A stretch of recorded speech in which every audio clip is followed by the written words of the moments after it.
Police ये काम करती है, कुछ अत्याचार करती है। आपकी इस तरह की कुछ चोट थी किस जिस दिन से सर्विस ज्वाइन की है आज तक इसका राज भी मतलब यही है एक तो स्विमिंग, जब कोई टाइम मिलता है स्विमिंग करते हैं, इंटरेस्टेड ऑपरेशंस हो गए, ये फैमिली की साइड हम लोग पब्लिक लेयर में रहते हैं। पुलिस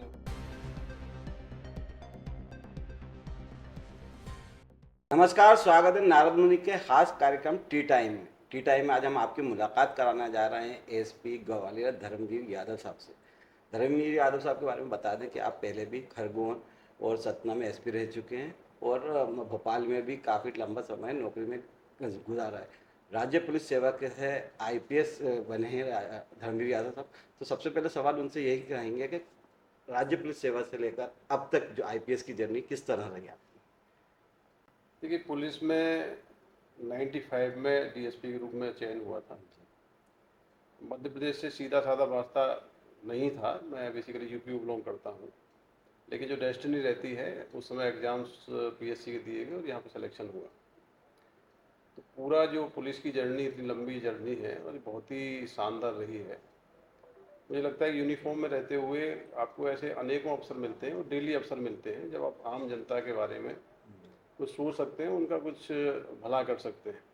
तो ये एक तरह से अपॉर्चुनिटी है और इसको अपॉर्चुनिटी को यूज़ करते हुए बहुत सारे लोगों के कल्याण के काम लोग कर सकते हैं।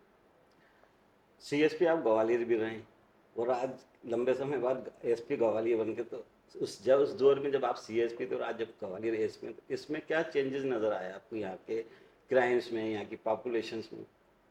लेकिन मैं यहाँ 2000 से 2004 तक सीएसपी था। सीएसपी के रूप में ग्वालियर उस समय क्रिमिनल एक्टिविटी काफ़ी थी, इंटरेस्टेड गैंग्स के काफ़ी ऑपरेशंस थे। तो सीएसपी के रूप में जो जिम्मेदारियां रहती हैं उसमें काफ़ी ऑपरेशंस हमने क्रिमिनल गैंग्स के अगेंस्ट में किए हैं।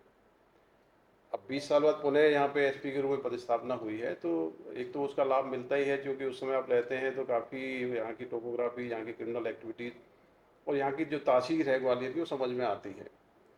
अभी एसपी के रूप में क्योंकि ग्वालियर में काफ़ी डेवलपमेंट हुआ है, क्राइम पैटर्न भी चेंज हुआ है, इंफ्रास्ट्रक्चर चेंज हुई है, क्रिमिनल्स का मूवमेंट बढ़ा है, तो अभी भी क्राइम प्रोन डिस्ट्रिक्ट माना जाता है और क्रिमिनल्स के साथ लगातार ही अभी भी वही स्थितियाँ बनी रहती हैं। इंटर स्टेट और इंटर डिस्ट्रिक्ट क्रिमिनल्स का मूवमेंट रहता है। सबका ड्रीम होता है जब जो छोटे रहते हैं, जब हम स्कूलों में पढ़ते हैं कि कोई इंजीनियर बनना चाहता है, कोई डॉक्टर बनना चाहता है, कोई एब्रॉड में जॉब करना चाहता है। जब आप स्कूल में थे तो आपका यह आगे जाके फ्यूचर में किस तरह का ड्रीम था कि क्या बनना चाहते थे आप? देखिए, मेरी पृष्ठभूमि ग्रामीण पृष्ठभूमि है, मैं मथुरा डिस्ट्रिक्ट के गांव से आता हूँ।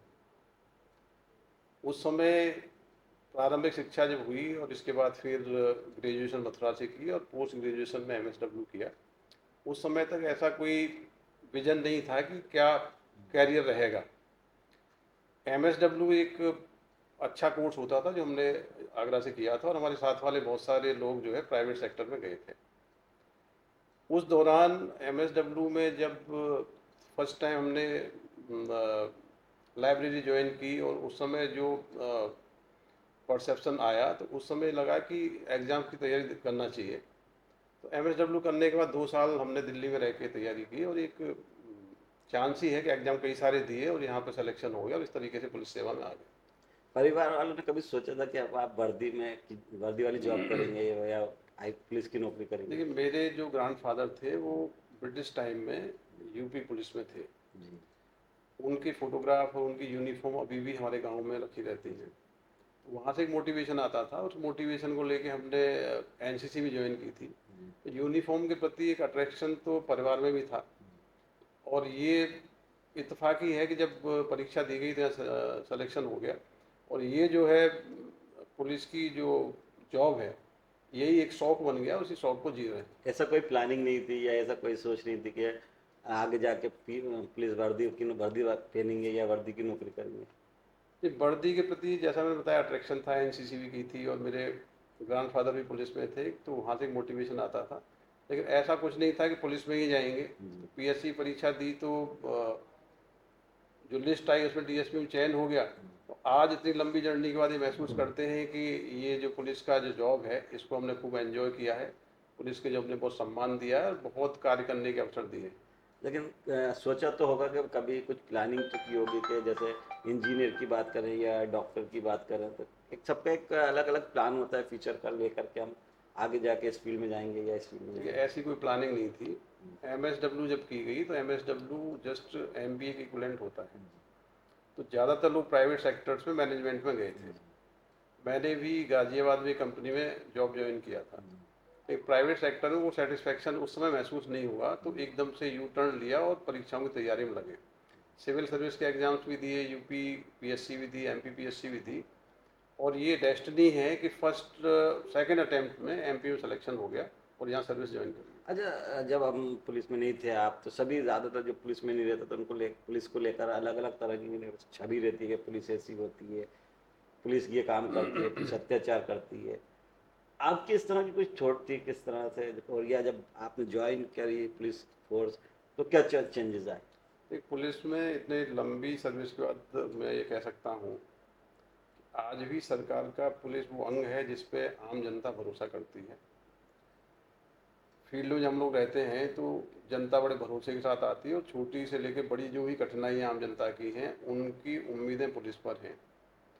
जब जनता परसेप्शन जो भी हो, परसेप्शन तो बनाए जाते हैं, लेकिन आज भी जो आम नागरिक की समस्याओं का समाधान करने की जो जो विभाग है, जो एजेंसी है, वो पुलिस ही है। और पुलिस के हस्तक्षेप से जो बड़ी से बड़ी समस्याएं लोगों की रहती है, छोटी छोटी समस्याएं रहती हैं, उनका समाधान होता है। तो यदि ये माना जाए कि जनता की सेवा करने का वास्तविक अवसर आपको कहाँ मिलेगा, तो मैं ये विश्वास कर कह सकता हूँ कि यदि वाकई में आप पब्लिक के लिए कुछ करना चाहते हैं, जनता की समस्याओं के लिए कुछ काम करना चाहते हैं, चाहे वो आरक्षक हो या किसी भी पद का कर्मचारी हो जो खाकी पहने हुए है, उसकी जो क्षमताएं हैं और उसका जो कार्य करने का तरीका है, उससे आम जनता को राहत मिलती है। तो यही सबसे बड़ा सेटिस्फेक्शन है कि बहुत सारे मौके आते ही हैं जब हम सीधे जनता से इंटरेक्ट करते हैं, उनकी समस्याओं को समझते हैं, और ये हमारा सौभाग्य है कि हमको ये अवसर मिला है। अच्छा, अगर मैं आपके जॉब पुलिस की नौकरी की जर्नी पे नज़र डालूँ तो आप भोपाल में भी रहे हैं, आप सतना रहे हैं, आप खरगोन रहे हैं, जितनी भी आपकी जो पोस्टिंग रही है सब चैलेंजिंग, ज़्यादातर चैलेंजिंग वाली जगहों पर रही है कि कहीं ना कहीं किसी न तरह का चैलेंज रहा है। तो अभी तक जो आपने जहाँ भी आपकी पोस्टिंग रही है सबसे ज़्यादा चैलेंजिंग जॉब कहाँ की रही? तो ये जब आप काम करते हैं तो चैलेंजेस तो हमेशा ही आते हैं। मतलब दूसरा क्या है, ये भी मैं मानता हूँ कि सर्विस में भी आपकी डेस्टिनी रहती है। मेरा एक सौभाग्य रहा है कि मेरी पूरी सेवा काल में मुझे सीनियर बहुत अच्छे मिले। मध्य प्रदेश पुलिस के जितने भी जो रिनाउंड ऑफिसर्स हैं, उनके साथ किसी न किसी कैटेगरी में काम करने का मौका लगा। सबसे अगर चैलेंजिंग मानता हूँ तो मेरे एटीएस के एसपी ऑपरेशंस के 4 साल हैं, 2008 से लेकर 2012 तक। उस समय जो एटीएस में जो ऑपरेशंस किए और जो सीनियर ऑफिसर्स के साथ रह के जो सीखा, वो सर्विस का सबसे इंटरेस्टिंग पार्ट था। उस समय ने बड़ा सम्मान भी दिलाया, और इंटर स्टेट ऑपरेशंस करना और अलग प्रकार की राज्यों की टीम के साथ इंटरेक्शन करना, वो एक अलग प्रकार का कार्य था। उसने बहुत ही सम्मान भी दिलाया और बहुत सारी अपॉर्चुनिटी मिली। सीनियर्स की बात कर रहे हैं कि सीनियर्स का आपको अच्छा साथ मिला, ऐसे कई सीनियर्स होंगे जिनसे आप प्रेरणा लेते होंगे, जिनसे जो आपके लिए इंस्पिरेशन लाते होंगे पुलिस फोर्स में। ऐसे कौन है जिनसे आपको सबसे ज़्यादा प्रेरणा मिली अच्छा काम करने के लिए, देखिए चैलेंजिंग को करने के लिए? मैं तो बहुत सौभाग्यशाली हूँ। जिस दिन से सर्विस ज्वाइन की है और आज तक जितने भी सीनियर मिले हैं, सबका कहीं ना कहीं विश्वास मेरे प्रति व्यक्त किया है, और सभी से कुछ ना कुछ सीखने को मिला है। और आज पूरे कैरियर को पीछे अगर देखते हैं तो सारे सीनियर 95 से लेकर अभी तक बहुत ही सपोर्टिव थे, बहुत ही मोटिवेटिव थे। और कैरियर में जो ग्रोथ होती है आदमी की, जो कार्य करने का मौका मिलता है, जो अपॉर्चुनिटी मिलती है, उसमें मैं तो बहुत सेटिस्फाइड हूँ कि सारे सीनियर्स ही। मैं फिर कहना चाहूँगा डेस्टिनी है। सर्विस में रहते हुए आपको आपके सीनियर्स अच्छे मिलते हैं, गाइड अच्छा करते हैं, मोटिवेट करते हैं, अपॉर्चुनिटी देते हैं, तो ये मिली है और ये डेस्टिनी ही है। राष्ट्रपति पदक से भी आप सम्मानित हो चुके हैं, रिवाल्वर आपको मिल चुकी है, तो ये कौन से कार्य थे जिसमें आपको राष्ट्रपति पदक से सम्मानित किया गया है? क्योंकि ये तो उन्हीं अधिकारियों को मिलते हैं जिनके एक सराहनीय से भी मतलब स्पेशल सर्विस हो या कहीं ना कहीं, और रिवाल्वर भी मिली तो। देखिए जो मैंने कहा एटीएस में जब इंटरेस्टेड ऑपरेशंस हुए, वो ऑपरेशंस काफ़ी महत्वपूर्ण ऑपरेशन थे जब हम राष्ट्र विरोधी ताकतों से लड़ रहे थे और काफ़ी जो टेररिस्ट ऑर्गेनाइजेशन थे उसमें काम कर रहे थे। उसमें जो ऑपरेशंस हुए उसमें सीनियर ऑफिसर्स ने बहुत ही प्लान तरीके से उन ऑपरेशंस को अंजाम तक पहुंचाया। तो ऑपरेशंस में जो कार्रवाइयाँ हुई उसमें राष्ट्रपति पुरस्कार मिला। इसके बाद जो कम्युनल वायलेंस के दंगे का एक केस था उसमें तत्कालीन एसपी साहब को मुझे गैलेंट्री अवार्ड मिला। और जो पूरी सेवाएं रही हैं, सराहनीय सेवाओं के लिए भी पुरस्कृत किया गया है। तो ये एक अपॉर्चुनिटी है और जो आप कार्य करते हैं उसकी रिकॉग्निशन है। और मुझे लगता है कि जब आप स्टेट काम करते हैं तो आपको सीनियर लेवल पे भी सपोर्ट मिलता है और सपोर्ट और उसी मार्गदर्शन का परिणाम है कि इस प्रकार के सम्मान आपको मिलते हैं कैरियर में। एक सवाल मेरे मन में, क्या हमारे हर दर्शक के मन में ये आता है कि पुलिस की जो जॉब होती है राउंड द क्लॉक की जॉब होती है, और आप तो खास तौर से हमेशा फील्ड पोस्टिंग में रहे और चैलेंजिंग जॉब में रहे, तो ऐसे में फिर परिवार जो है, आप परिवार के साथ किस तरह से तालमेल बिठा पाते हैं और परिवार को किस तरह से समय दे पाते हैं? देखिए, किसी भी जॉब में आपको टाइम तो देना पड़ता है। जॉब पुलिस का टाइम डिमांडिंग है और ये फैमिली की सपोर्ट के बिना संभव नहीं है। कई बार फैमिली को भी कंप्रोमाइज़ करना पड़ता है। ये भी आपकी किस्मत ही है कि आपको ऐसी फैमिली मिलती है जो सपोर्टिंग है और आपको पूरी लिबर्टी देती है कि अपने प्रोफेशन के साथ न्याय कर पाएँ। तो मैं इस मामले में बहुत ही सौभाग्यशाली हूँ कि परिवार का बहुत ही सपोर्ट रहा। पोस्टिंग्स तो चेंज होती रहती हैं बट फैमिली सपोर्ट और फैमिली मोटिवेशन रहता ही है। और दूसरा मुझे मानना है कि कोई भी जॉब हो जब उसको पैशन बना लेते हैं, जब एंजॉय करने लगते हैं तो फिर वो ड्यूटी के आवर्स काउंट नहीं करते। पुलिसिंग को एंजॉय करना चाहिए और ये एक अपॉर्चुनिटी है, उसको अच्छे से एंजॉय करो तो टाइमिंग कोई इम्पोर्टेंट नहीं है।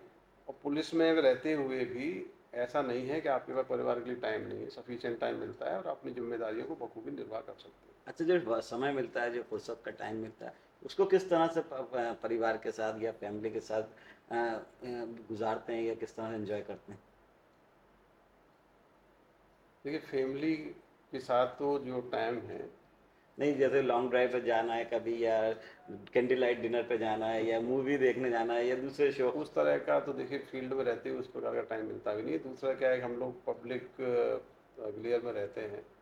पुलिस ऑफिसर के रूप में पब्लिक आपके आचरण को देखती है तो बहुत सारी जो सेल्फ डिसिप्लिन है वो मेंटेन करने पड़ते हैं। तो जो आम पब्लिक जिस प्रकार से कर सकती है तो कुछ लिमिटेशन से उसका पालन करना भी चाहिए। एक सेल्फ डिसिप्लिन मेंटेन करना ही कभी चाहिए। भाभी के साथ या मैम के साथ लॉन्ग ड्राइव पे या मूवी के साथ देखने? वो तो टाइम एंड अगेन जैसा जब अपॉर्चुनिटी रहती है तो उसका उपयोग किया ही जाता है। अच्छा, पुलिसिंग के अलावा आपका पुलिस पैशन बन चुका है, जो आप जॉब थी वो अब आपका पैशन बन चुका है। इसके अलावा आपकी क्या हॉबीज़ हैं, क्या शौक हैं, जो फुर्सत मिलती होगी तो उनको अपनी हॉबीज़ को किस तरह से पूरी कर? देखिए, फुर्सत के समय में मुझे लगता है कि एक तो स्विमिंग का टाइम है जब कोई आपकी मिल जाता फिटनेस है। का राज भी मतलब यही तो है एक तो स्विमिंग जब कोई टाइम मिलता है स्विमिंग करते हैं। जी। दूसरा, डेली रनिंग और वॉक एक हैबिट में है, जब भी टाइम मिल जाता है उसको कर लेते हैं। तो ये एक कूल टाइम भी रहता है और फिजिकल फिटनेस के लिए भी ठीक रहता है। तो ये जनरल चीज़ है जो अपन कर पाते हैं। मतलब आप मतलब जो आपकी फिटनेस का राज यही माना जाए कि आपकी स्विमिंग और वॉकिंग जो रहती है। कुछ तो करना ही पड़ता है क्योंकि हैट्रिक हैट्रिक टाइम है और आपको फिजिकली फिट रहने के लिए करना ज़रूरी भी है। क्योंकि आप फिजिकल फिट नहीं हैं तो अपनी जो जॉब की जिम्मेदारियां हैं उनके साथ कहीं ना कहीं कंप्रोमाइज़ करना पड़ेगा। टाइम टेकिंग जॉब है, आपको अवेलेबिलिटी है, एनर्जी चाहिए होती है, अलर्ट रहना है। तो कुछ समय फिजिकल फिटनेस के लिए निकालना ज़रूरी है और वो निकाल पाते हैं, उसमें कोई इशू नहीं। अच्छा, आप तो अभी तक ये तीसरा जिला है ग्वालियर आपके एज एसपी, सतनाज और खरगोन। इसमें आप तीनों का जिलों को हम कंपेरिजन करें एज एसपी, तो कहाँ सबसे ज़्यादा आपका अच्छा अनुभव रहा, थोड़ा कहाँ आपको थोड़ा सा कड़वा अनुभव है? पुलिसिंग में जिले का कोई फ़र्क पड़ता नहीं है।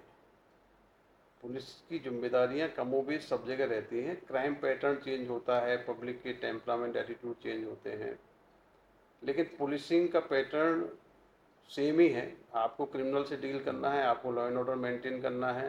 तो हर ज़िले की स्ट्रेटेजी अलग अलग है, लेकिन स्ट्रेट फॉरवर्ड स्ट्रेटेजी हर ज़िले में रखनी पड़ती है। तो वो मुझे लगता है पूरा टीम का सपोर्ट आपको मिलता है। जब आप अपनी प्रायोरिटी पे चीज़ें क्लियर करते हैं कि आपकी प्रायोरिटी क्या है, तो एक टीम वर्क बनता है और टीम वर्क से भी चीज़ें धीरे धीरे कंट्रोल हो जाती हैं। तो मेरा मानना है कहीं कोई बहुत विशेष अंतर नहीं रहते, प्राथमिकताएं बदलती हैं, कहीं कोई क्राइम प्रोन डिस्ट्रिक्ट है, कहीं लॉ एंड ऑर्डर के इश्यूज़ हैं, कहीं कम्युनल इश्यूज़ हैं, तो वो चेंजेज आते हैं। बाकी पुलिसिंग कमोबेश सेम रहती है। अच्छा, एक समय था जब फिजिकल क्राइम ज़्यादा होता था, जैसे हम बात करें लूट डकैती, इस तरह का नकबजानी। लेकिन जैसे जैसे वक्त चेंज होता गया, दौर चेंज होता गया, अब उसकी जगह साइबर क्राइम ने ज़्यादा ले लिया। अब फिजिकल क्राइम की जगह ये जो साइबर क्राइम ज़्यादा हो रहा है। कितना चुनौती मानते हैं साइबर क्राइम को? साइबर क्राइम अभी के लिए तो बड़ी चुनौती है। डे टू डे बेसिस पे जो लोग मिलने आते हैं उसमें से बड़ी संख्या उन लोगों की होती है कि किसी न किसी प्रकार के साइबर फ्रॉड के शिकार हुए हैं। साइबर फ्रॉड के क्राइम को डील करने के लिए हमारी जो स्ट्रेंथ है, हमारी जो मैन पावर है, वो बहुत सीमित है। किसी भी एक साइबर केस को वर्कआउट करने में आपको कई महीने का समय लगता है, क्योंकि ये क्राइम वर्चुअल वर्ल्ड में हो रहा है, इंटर स्टेट ऑपरेशंस करने होते हैं। तो हमारी जो क्षमताएं हैं वो सीमित हैं। उसके लिए बहुत ज़रूरी है कि अपनी जो टीमें हैं उनको ट्रेंड कराएं और उस दिशा में अधिक कार्य करने की जरूरत है। सर, आखिरी सवाल आपसे ये है कि जो नया कानून आया है, जो अंग्रेज़ों के ज़माने के कानून से निजात मिली है, मुक्ति मिली है, जो नया कानून है वो पुराने कानून से कैसे बेहतर है और किस तरह से बेहतर है? ये तीनों जो प्रमुख कानून हैं वो नए स्वरूप में लागू हुए हैं। ब्रिटिश टाइम के जो कानून थे उनका फोकस था कैसे पनिश किया जाए, दंडित किया जाए, और बेसिकली उस पे दंड पे आधारित थे। अभी जो कानूनों की अवधारणा है ये बेसिकली न्याय पे आधारित है, विक्टिम सेंसिटिव है, विक्टिम को कैसे न्याय दिला पाएँ। तीसरा इसमें जो सबसे बड़ा चेंज है ये डिजिटल एविडेंस को लेके है। जी। हमने देखा है कन्विक्शन रेट बहुत कम होता है केसों में। कन्विक्शन रेट कैसे बढ़ाया जाए जब साक्षी हॉस्टाइल हो जाते हैं। तो इस कानून में क्योंकि डिजिटल एविडेंस को प्रमुखता दी गई है और डिजिटल एविडेंस बदलते नहीं हैं, तो वैज्ञानिक साक्ष्य के आधार पर कन्विक्शन रेट बढ़ेगा। इसी प्रकार से कई प्रकार की जो धाराएं हैं, महिला संबंधी अपराधों धाराएं, उसमें दंड के प्रावधान सख्त किए गए हैं। ओवरऑल देखा जाए जो महिला संबंधी अपराध हों या ट्रायल प्रोसेस हो, इस सब में चेंजेस लाए गए हैं और इससे मुझे लगता है कानून व्यवस्था को मेंटेन करने में, अपराधों को कंट्रोल करने में बहुत ही मदद मिलेगी। दूसरा जो एक बड़ा चेंज है कि कैसे अपन विक्टिम को कंफर्टेबल एनवायरनमेंट दे पाएँ। तो विक्टिम अपनी एफआईआर घर बैठ के ई एफआईआर कर सकता है। दूसरा जुरिडिक्शन के इश्यू नहीं है, कहीं बैठ के आप जीरो एफआईआर कर सकते हैं। बहुत सारे ऐसे चेंजेस भी लाए गए हैं जो कंप्लेनेंट के लिए, विक्टिम के लिए फ्रेंडली हैं और एक कंफर्टेबल इन्वायरमेंट उनको मिलेगा। तो दोस्तों, हम ये थे हमारे साथ एएसपी ग्वालियर धर्मवीर यादव सर, जिनसे हम बात कर रहे थे, और आज हमने उनसे जाने कई उनके अनकहे राज भी और पुलिसिंग को लेकर भी। आपको ये इंटरव्यू कैसा लगा, इस पर अपनी राय में कमेंट करके ज़रूर बताएं, और पसंद आए तो लाइक करें, शेयर करें। दीजिए इजाज़त, नमस्कार, जय हिंद। सर, आप हमारे साथ जुड़ा, आपको बहुत बहुत शुक्रिया। Thank you, thank you.